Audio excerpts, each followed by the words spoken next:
All right, we are live. Tonight, we got Dan Peter. We were just talking about beards here on System.Debug.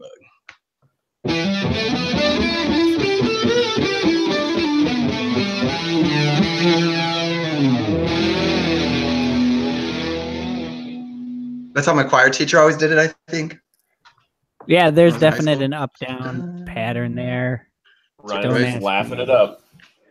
Yeah. Is that what they do for Apex and the Limits during your guys' like practice group sessions? Is it just one of these no. stand up in front of the camera? No, we just have the Maybe little digital metronome. Digital metronome. I can't even talk. Diddle. Don't get me started. I'm still trying to recover from pre-show banter here. So already not family appropriate. Ruined. All right. So we bumped in, and we have Dan Peter. And let's do, I don't know, do you want to do a quick intro, or do you want me to ask one of my questions that I have right away? Just because, oh my God, 64.8 thousand, well, he's too late, I've spit it out. So now, 64.8 thousand Twitter followers, Dan, what is that all about? Yeah, well, I've just been grinding on Twitter since 2009, 2010, and I think I'm finally hitting like a snowball effect. So, you know, I spend more hours than I want to admit to every morning, sometimes in the evening, just finding interesting stuff to share, you know, sort of mining the social networks out there, just following interesting people, making people that I think would be interested in things, aware of things they didn't know about. And, you know, just through all these years and years of providing value, I mean, here I am, so. That's, I mean, if Dan's followers were Bitcoin, if Dan's followers were Bitcoin, he'd be on Forbes. I think it's a lot. I don't feel like it's very many personally. I think, you know, once you're up in the millions, then you can really have something. But I think, you know, these days, I think social media's been out so long, 100,000 is pretty common. So. Oh yeah, I mean, I have 100. Period. That's it. Not 100,000, just 100. I think every few years, it's like everything shifts in order of magnitude. So, you know, a million today is kind of like what 10,000 was, you know, 10 years ago or something like that. So, Twitter inflation becoming more connected. Yeah, I think so. Twitflation, I like that. That's good. But I'm gonna coin that for I'd probably have 100,000 followers if I didn't block all of the spam accounts following me lately. I don't know what the deal with that is, but apparently there's like 100 cosplayers a day that are interested in following me. So. It's the beard.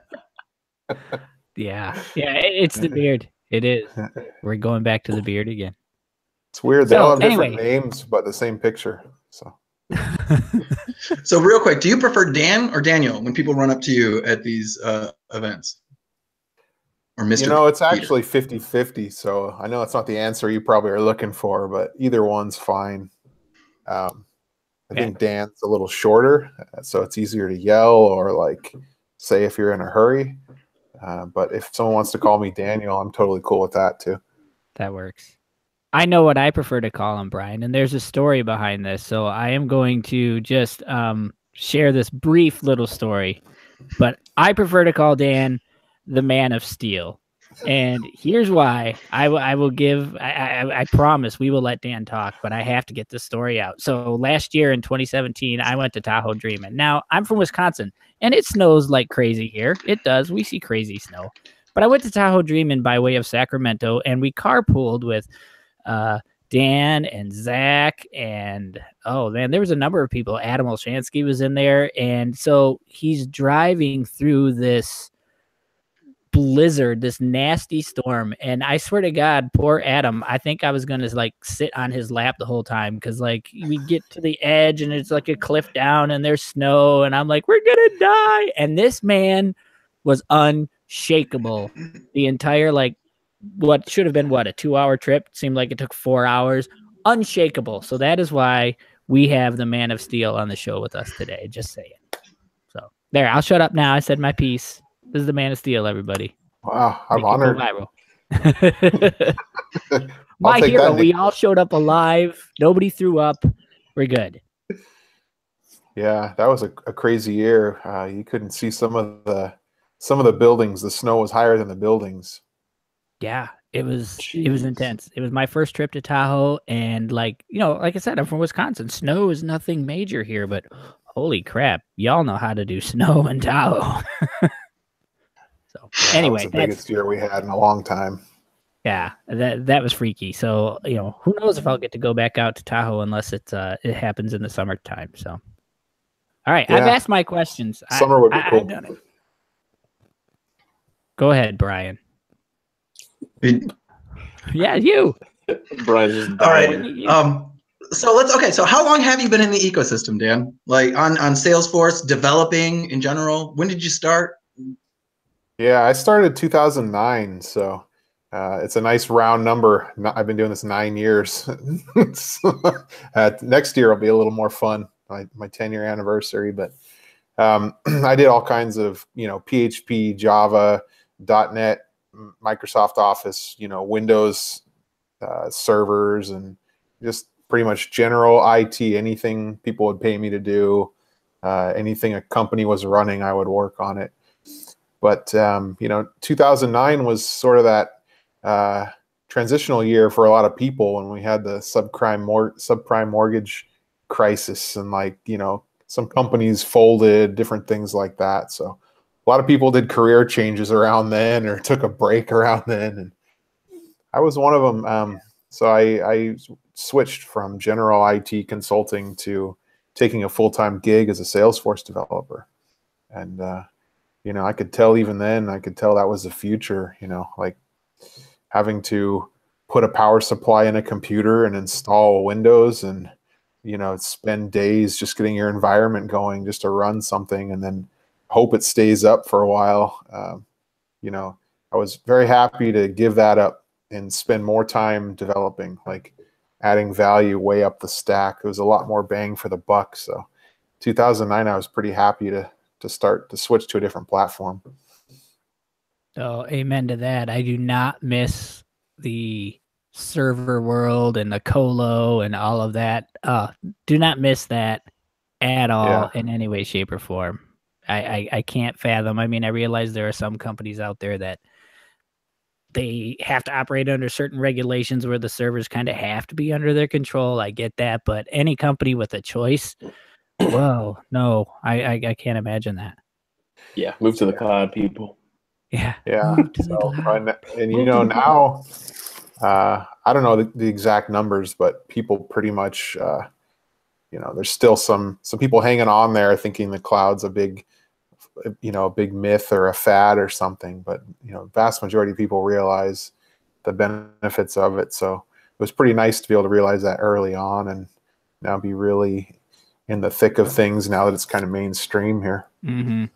Totally agree. It seems to cycle, and I don't mean exactly because the cloud is the newer way, but I mean, if you think about it, when I first got into it, there were dumb terminals and stuff, and everybody used the same mainframe. And then we went from that to more of a client server side of thing, and then now we're kind of moving back towards everybody's got these thin clients, and everything they're doing is on the web instead. So it's like another iteration of what came before.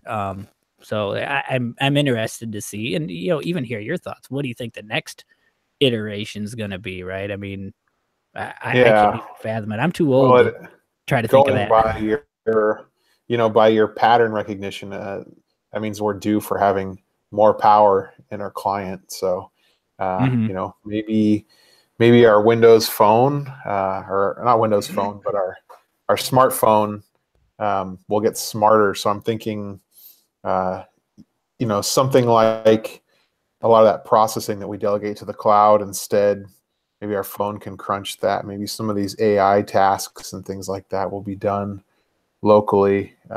As we do more and more, it seems like the network becomes a bottleneck. So if we can do some things locally instead of having to send this data constantly, round tripping this data constantly, we can just process it locally. Security concerns kind of you know, do you want to give your data up or not with this Facebook stuff? That kind of leans more towards processing things locally. So Yeah, I could see it going that absolutely. direction on the next cycle. I think that's a good point too, because I think if you think about Lightning and Lightning components and stuff, and the way that a lot of that stuff's happening client side now, I think we're on the verge of that. Like you said, that is right in front of my eyes this whole time, and I didn't even put that together. So yeah, that's exactly what's happening. I like that. So cool. Yeah. Um. Yeah. Who knows what they'll call it though? You know, I think of a new name. They can't call it Yeah. Client Cloud or something. They need like a fancy new name for it. So. Yeah, we'll put that in the hands of the marketers and see what they come up with. They'll come up with something. You know they will. They're gonna come up with something snazzy. It's Yeah. gonna be something crazy. Everyone, it's gonna be all the rage. Yeah, we'll skip Web 2.0 and then they'll do the typical marketer thing. right to Web Let's just 3.0. add 8 versions. We'll call it Web 10. Yay! Welcome to Web 10. WebX. Web But X. not the Cisco WebX. Just like with an X. Web with an X. All right. Well, so let's keep going, guys. Hey, we're having a good conversation here. No, Butt that's out. his mic. I'm gonna mute myself. Don't pick on poor Brian. He's shaking as it is. Is he? I'm trying to look at his little I don't know. picture in the bottom to see if he's so shaking. quiet. He's just been has sitting been very here quiet. smiling. And I think he's trying really hard not to take over because, ladies and gentlemen, he feels like he takes over. That's true. And so I think he's purposely being quiet. And now I'm trying to draw it out of him like, dude, now you're too quiet. Yeah, dude, he's got two extremes. He's hot or he's cold. Well, I just pictured my phone ordering pizza on a Friday, and I'm like, maybe I didn't want pizza, stupid AI. Like maybe I wanted a Subway sandwich or something, and now you're ordering me pizza, but I'm gonna eat it because I like pizza and it's a Friday night. Maybe you could have ordered me a Red Box, but well, see, maybe the AI is smarter than you. It says, I could get him Subway, but I really know he likes pizza. It's and true. last Friday he had Subway. All right. And I know that he likes change. There you Likes go. to change it up. All Likes to right, have so fun with it. moving on, since Brian seems to kind of have this cat got the tongue thing going on here, what are your, being on the platform 9 years, favorite and least favorite Salesforce features? Yeah, that's a great question. I've seen a lot of things come and go over the years, so hopefully some of my least favorite ones are ones that are on their way out. But I'm not a big fan. I've used XML a lot, but I'm not a big fan of the XML metadata. I think everybody's getting a lot more used to JSON these days, and that nice way of being able to turn JSON into this object that you can access. It doesn't. It's called JSON.parse, but doesn't really feel like parsing. So I kind of wish, that XML metadata was JSON. I think that'd be pretty awesome. So I would say having to deal with that format in XML is one of my lesser favorite features. Also, governor limits. I mean, these are the bane of developers' existence, right? So, the one I'm dealing with right now is the static resource, 5 megabyte static resource. It seems kind of small. Why can't we do like 100 megabytes? And storage cheap. So I'm with you. Disk space is cheap, man. Disk space is cheap enough that 100 megabytes should hurt nobody. Yeah, and the effort we have to put in to do the work, and you have to figure out how to split these files up and that kind of stuff. So that's one of my lesser favorite features is all the work that we have to do as developers to fit within the governor limits. So. Now, what about favorite features? Yeah, I'm actually a big fan of Lightning Component Framework. So some people, they you hear mixed opinions. Some people say they might prefer to use React or some other framework, but I actually really like working with it. I think there was some early adopter pain, but it's kind of humming along pretty good right now. You can get some pretty cool apps built quickly, especially coupled with Lightning Design, not having to figure out how to build a UI, just being able to grab these components. Like, even if you can't use the base components, even if they don't exist, just the Lightning Design, like looking up how to change your padding or change your alignment by just adding a CSS class. It's like a huge accelerator. So Oh I'm yeah. happy with, but you know, I like JavaScript remoting in the Visual Force world, and I feel like we're throttled a bit doing that with Lightning. So JavaScript remoting was always one of my favorite features. I like that style of programming, the more stateless kind of style with Visual Force, and you know, and that was a nice transition into Lightning. But it seems like for big payloads, a lot of stuff in parallel. Maybe the Aura actions don't hold up as well as the JavaScript remoting did. So hopefully that those get on parity at some point. Yeah, that's super interesting. I done very little remoting by the time Lightning came out, and so I think I can count on like 2 fingers the number of times I actually used it. So Is it 2? with Lightning, just 2. As in, you're only using 2, or you can just count like onto like 1, 2. I can literally count to 2. I'm that advanced. 1, 2. Jeez. Yeah. That's really all you've ever What's been used? your biggest inspiration, Dan? On the really. just development in general, what has been your biggest God. inspiration? Oh, new question. My biggest inspiration development. So you know, there's things that you do yourself that are inspiring, like going up against some impossible thing and coming out the other side with a breakthrough. I think that's pretty inspiring. But at some point, you realize that you can kind of almost do anything given enough time, and you kind of transition from getting your inspiration from yourself and your own abilities to kind of looking at other folks and what they're up to. So, you know, I've gotten a lot of inspiration in the past from, you know, things that I've done, locking myself in a room for a week until I figure out how to do something new, and then writing a blog post about it. But I think, you know, these days I'm watching people that are like starting whole new companies based around the Salesforce ecosystem. You know, maybe people that are 10 or 20 years younger than me that are just doing these amazing big things and being successful at it. So that's kind of inspiring me these days. That's cool. And so I have to ask this now that you speak about, you know, you locked yourself in or whatever. You recently, and let me know if this is off limits, you recently went on a sabbatical.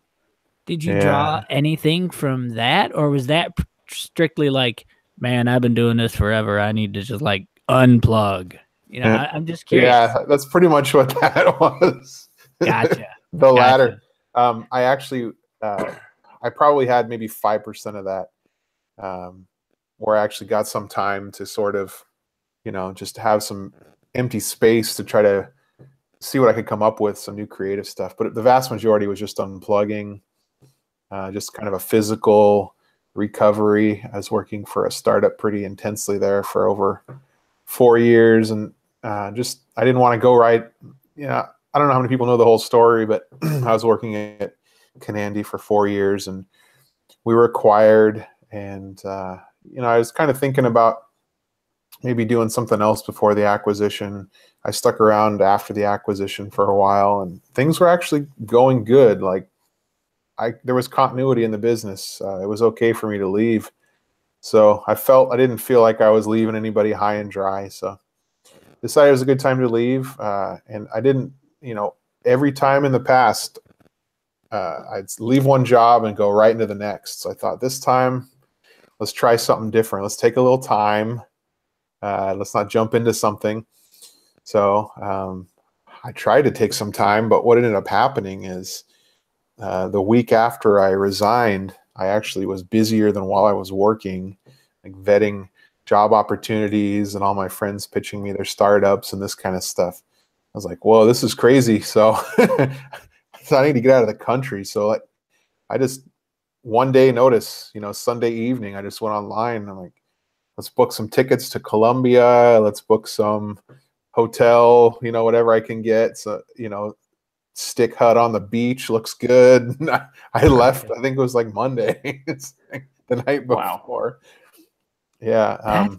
That's awesome. It was cool. So that sounds like fun. It was a ton of fun. It was nothing to do with work. It was like basically you go back into that mode of like, how do I survive? You know, my Spanish isn't the greatest, and you know, there wasn't a lot of people speaking English down there. So when you put yourself in a situation that's like difficult enough just to survive, then you kind of forget about that other, background stuff. Like, what am I going to do when I get back for work? So that was great. But yeah, I think if I would have stayed there, I stayed there over a week, but if I would have stayed there 2-3 weeks, I could have gotten to that mode where, I just was like coming up with some cool, like lucid ideas of new stuff to do or innovate things, but I didn't quite get to that point. So actually, I picked up a couple contract gigs, so I'm sort of on sabbatical right now, but I'm actually working quite a few hours. So I don't have any commitments, like employment commitments, but I am working. You know how contract work is. It's like pretty different game than working for companies. It's all about, getting something built. So maybe this will wrap up in a few weeks, and then I'll be a little more, maybe I can go into sabbatical mode some more. I don't know. We'll have to see, but the flexibility is exciting. So what you're saying is to our viewers, in 2 weeks' time, if you've got a project and Dan might be free to help out, you can find him on Twitter. I think what he was saying right before that was, I don't have enough time to deal with all the people currently in my life asking me for help. Oh, see, my selective hearing's kicking in again. Let's not stack anything all I more heard on top was, of them. Hit me up. That's all I heard. Hit me up whenever. Here's my phone number. Yeah, I was just going to say our last episode was a recruiter episode, I believe. So, just in case. We can put you in touch with Gabby. Know some recruiters. Gabby can get you that big money. We're very fortunate, as to be in the industry we're in, and I actually have the opposite problem. So it's not trying to find work, it's trying to not find work. And, it's not even trying to find the one thing that's like amazing, because there's always like 10 things that are amazing. So, it's pretty first world problem to have, but we're definitely in a great situation. Yeah, that's good to think about that way. I always try it, like, even where I worked before and things were getting rough, I'm like, this is a good problem to have. I have a job that makes me mad sometimes. That's a good problem to have. And so it's like being a parent. We're very fortunate to have this stuff. Like being a parent. I get mad sometimes, but I love it. Yeah. Yeah. There's no such thing as the perfect job. Yeah, I think I need to work on my channels for taking all the work that I can't do and helping other people who the work is, would love to have the work, having like a way to connect them with that. So I need to get better about that. Like maybe use some online cloud database of some sort. I don't know what to organize that.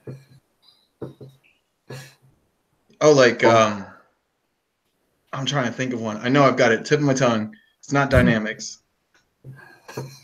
We'll figure it out by the end of the show. Sure. Definitely not. It's not Dynamics. Sugar? Sugar. Oh. Is that it? Sorry, we're probably talking about different sugars. Oh, I love sugar. Not the CRM stuff you put in your soda and coffee. This episode brought to you by sugar. Not the I like hashtag not coffee, the CRM. not my CRM. So I assume that you deal a lot with admin side of stuff as well, right? Yeah, you can't. It's hard to get away from as a developer. I mean, depending on where you draw the line at what admin stuff is, but in terms of definitely, I do declarative development. Definitely, creating objects, reports, things like that. I would say not as much of the sort of user training and adoption and those types of things, which I don't mind doing, but usually the folks I've been working for have other people to do that. So do you have and obviously Trailhead's the easy go-to, right? That's the number one go-to all the times. But besides Trailhead, the number one learning platform for Salesforce, what are your tips for admins who would want to become developers? Yeah. So I think the good news is admins are already, something like halfway there. I mean, if you know the platform, all these concepts like custom objects, workflows, users, profiles, that's really half the battle. I mean, all you have to know is how to write code, which maybe sounds daunting, but I think that's arguably easier than learning all the admin stuff. So I think JavaScript is probably one language right now that's like super important to learn, both for Salesforce but also for just the state of the industry for software development. So I would say if admins want to start learning to code, get into JavaScript, and then how that applies to Lightning, maybe just stay at the, like Dan Appleman on Pluralsight as a course, like JavaScript for Salesforce developers. Maybe stay at that level. Maybe don't go, all out with like ES6, EX7 JavaScript to get started. That might be kind of, I want to say, that might not, you want to ease into it. So, some little along the lines of like ES5, what you might use in Lightning. Mm-hmm. Learn the JavaScript. Actually, besides Trailhead, get hands-on, build some things, learn Apex, do a trigger, update some fields. Maybe if you're still working with Visualforce, do a Visualforce page with some buttons that call things on a controller and do some things, and then work your way into build like a Lightning app, and just, you can build the simplest hello world thing and then just keep building on it. So I think that combined with Trailhead kind of lays a foundation that you can actually get good enough to build a real project. So then if you're working at a company that needs something done, then you can start to get paid. And before you know it, now you're a developer, Mm-hmm. I like that you called out at the beginning of that answer too, that, arguably being an admin is almost harder to learn than being a developer. I could not agree more with that. Like, granted, maybe it's because I've been a developer for 18 years or whatever, but I came into the ecosystem and took the the developer cert right away, but I put off that admin cert for like 3 or 4 years because I'm like, there's so much that you need to know and become proficient at as an admin, where, man, when you're slinging code, you just got to learn the syntax and you're in, right? So, yeah. So I think admins have way more breadth. It's the developer is more of a specialized, kind of a narrow thing, and it can get broad. Like when you start talking about, you're developing Visualforce and Apex, you start to get breadth, and then, depending on what you consider a Salesforce developer, like you might be building stuff with Wave or Commerce Cloud or Marketing Cloud. So you can start to get to be breadth as a developer that exceeds the breadth as an admin, I think. But your typical developers aren't doing that. Typical developers are maybe working in, 1 or 2 languages on Salesforce. And, I think it's a different skill set too. So different people might have different aptitude for things. So you kind of have to know yourself. I mean, if you're just so good with people, maybe it doesn't even make sense to be a developer. Maybe you're the one that's the champion for making these projects successful within the company, and to put you behind a computer would kind of be a waste of your talents. That's a good point.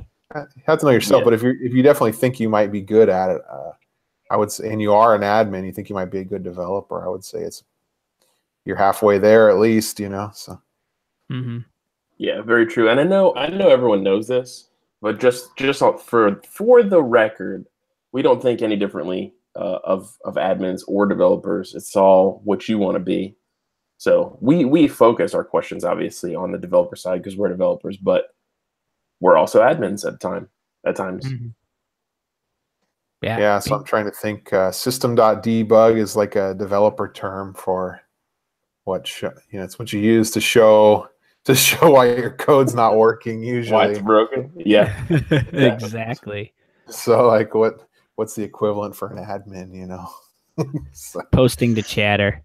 Formula text field? Yeah. Check syntax.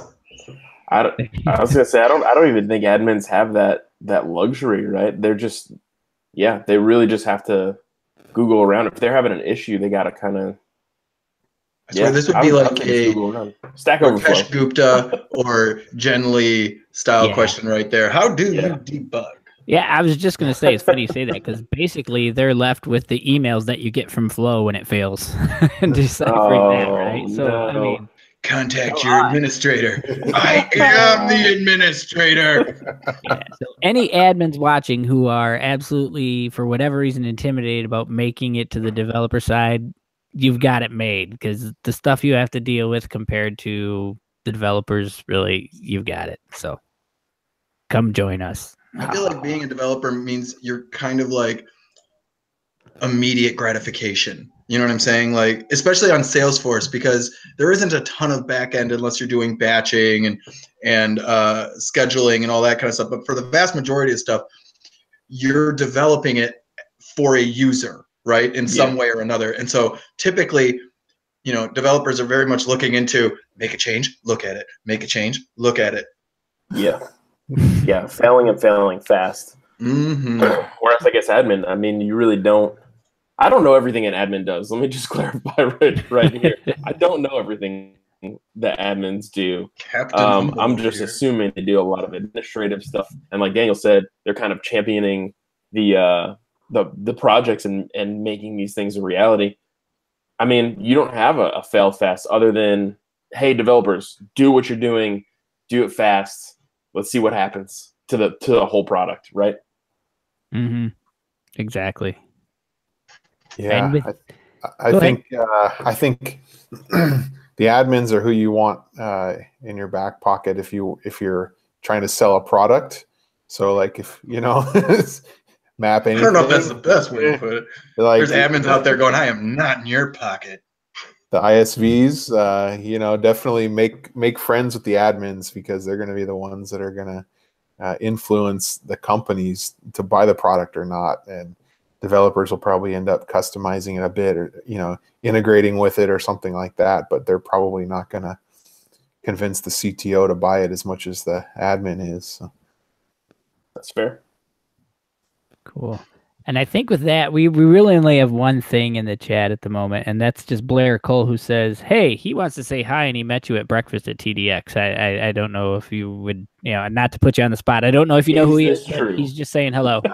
I remember this guy. This guy's amazing. He's comes from all the other CRM worlds before Salesforce. So if you guys get a chance to talk to this guy, he's a blast. He's got a lot of stories to tell. Very good. Yeah, he hangs out with us every other week when we're here. Yep. Yeah. Usually. Can I ask one more question? Just one more question? One more question, man. Okay. You seen The Matrix? Yeah. Red pill? Yeah. It's been a while. Red pill or blue pill? Are you going to chase the rabbit? Can I only have one or the other? Can I take a few of each, or? Because I'm a big guy, so I usually like double the dosage on these things, you know. I'll take 1,500 milligrams of red, please. Exactly. But So it's I'm only thinking- 750. We only got The look on 750. Morpheus's face. I only brought one. So I'm thinking about 1,500 milligrams of the red and maybe just like 250 milligrams of the blue. I think would be about right for me. Get a good mix. Yeah. So That's fair. show me the truth. Show me what's out there, but don't let me become completely disconnected from the beautiful illusion. I can get that. I don't remember which was which, to be quite honest with you guys. Halfway through my question, I actually confused myself too and said, I should have watched it. I couldn't remember. I'm pretty sure red pill is wake up, blue pill is live in dreamland. But maybe. All right. I could be, yeah. Yeah, it's kind of funny that movie gets like more relevant as time goes on. You know, it was sort of ahead of its time in that regard. Absolutely. All right, Yeah. I got one. If we got like 2 seconds. Ask At away, least man. seconds. Okay, so we're starting this thing. It's called the Debugtionary. It's a dictionary of debug terms and things that you use in and around the Salesforce environment. If you could pick, and it's empty right now, pretty much. So, Mr. Daniel Peter, if you could pick one phrase or term or word that you would like to define for the Salesforce community, or that's already out there defined, but people just don't know it. They hear it, they just don't know it. What would that word or phrase be? Yeah. Well, my favorite that I'm kind of known for is PK chunking. Do you guys know what this is? Oh, this is I like do a not. next level topic, So man. It's super I would like to know geeky. what this So I've done some blog posts on that, but it's basically working at the base 62 Oracle. It's actually a composite ID, but the last 9 digits are this base 62 number, and you can work with that number and do some things with it to kind of get around the limitations of the Salesforce database. So you can kind of zoom in on that needle in a haystack on large data and pull it out without timing out or Really? getting too much data returned or getting a non-selective query. So yeah, PK chunking, like primary key chunking. Yeah. Salesforce actually has like one article where they mention this in reference to their bulk API. There's like a PK chunking header you can add to it. But outside of that context, I've done a lot of stuff with it, like with Ajax Toolkit and even in Apex and all kinds of stuff. So I'd love to add an entry for that one. That's one of my favorites. Throw that is one awesome. in there. Yeah, I am currently I'm looking up what PK chunking is. And the first, not the first thing that comes up, but 1, 2, 3, 4, 5, 6. The 6th thing that comes up is your GitHub. Oh, nice. Daniel I'll take Peter. that. Hey, first page, that's good, right? First page. Dude, Absolutely. first 10. Yeah. That's legit. And We there should totally is link your to that. there's your repo for PK chunking. I'm gonna have to look into this because what you said definitely covers Well, the generic, but now I got to figure it out. I don't know how to do it. Salesforce has done a lot of stuff on the front end, but I still feel like that good old Oracle database on the back end is kind of here to stay for a while. So these techniques, we gotta use them. Folks want to do things like have 10 million records and paginate through them and stuff like that. You need to know about these things. Gotcha. Yeah, that's wicked. And I think you gave a talk at that maybe it was the Tahoe Dreamin' that I was at. Do you know if that got recorded or anything? Can we link to that somehow, or is it probably just on your blog I don't think somewhere? that one's recorded, actually. I think I recorded, there might be a session recorded on Hyperbatch, which is an application of PK chunking. But the chunking itself, I think we just have, Matt Morris, his podcast? Yeah. Yeah. I talked to him about it on his, we can link to his podcast if you want. Yeah, I see it right here, technologyflows.com. Yeah. It's a podcast on processing large data volumes using PK chunking. In this episode, I will be speaking with Daniel Peter about processing large volumes of data on Salesforce. We did have a question come in. This has got to be like the absolute last because we are like 8 minutes over already. But is there any chance Postgres is going to make it? I don't know why. Yeah. There is actually. I think it's announced formally, but I've been hearing this for years. They're already looking at using Postgres in sandbox applications instead of the Oracle database to allow you to do like instant clones of your sandbox. Maybe they're like read-only clones or something like that. So they're not using it for their main, production developer architecture, but for some limited use cases for sandboxes, I think that's what they're looking to use it for to start. But, it's not just Postgres. It's also, whatever other NoSQL document store type databases. Like Salesforce isn't just Oracle. They use a ton of different databases, but I think what we're talking about is Postgres to replace Oracle, which I don't think that's going to happen soon, but it's going to be something that's available in parallel, like an alternative. Like you can kind of pick what happens behind the scenes, sort of. Salesforce can pick, like for I don't know. It's up to them. I think I don't know if they'll put that in the hands of users. Maybe the read only is like, I'm speculating, but maybe the read only is like they don't have to do as much programming with DML and stuff, so that's why they're doing for the read only sandboxes. I gotcha. That's cool. Yeah. That's the big thing about it. I like Postgres. Yeah, I love Postgres. Yeah, I think Salesforce does too, but I don't know. It's got to be a hard ship to turn around after all these years. Yeah. How'd you like to regression test that? It's a big ship. Yeah, it's a big old ship. right. The winter release. All right, Dan. Yes. Titanic. I couldn't help myself. Thank you so much for being on this episode. If you want to find out more about Dan, make sure to follow him on Twitter, but you probably already are. This is probably true. Good one. If you like what you saw tonight, make sure that you like the video, subscribe to the channel. We really appreciate all of you who support us on a bi-weekly basis. And we look forward to seeing you in 2 weeks when we have a secret guest. Ooh, that's right. And I'm bumping. There it is. Oh, the live show.